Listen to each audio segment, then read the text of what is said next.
pessoal, tudo bem com vocês? Espero que sim!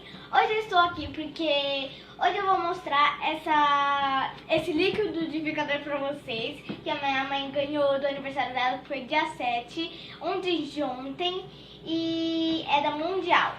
Vamos abrir? Ela ganhou da minha avó. Onde que abre? Deve ser aqui, né, gente? Gente, eu vou pedir uma ajudinha aqui pra minha mãe.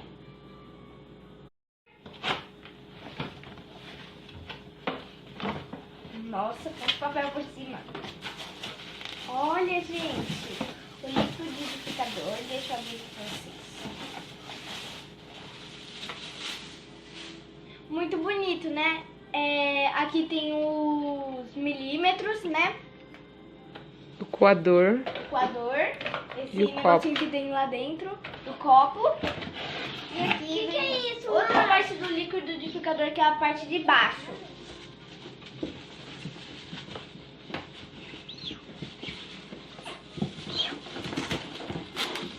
Olha, gente. O motor. É o motor. Mas muito cuidado pra não derrubar.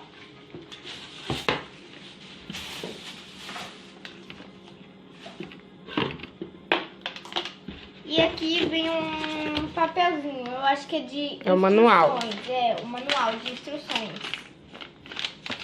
É bem grandinho.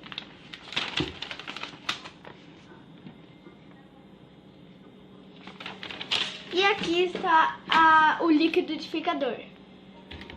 Coloca lá em cima. Gira. E olha, gente, que bonito, né? Deixa o like, tá, gente?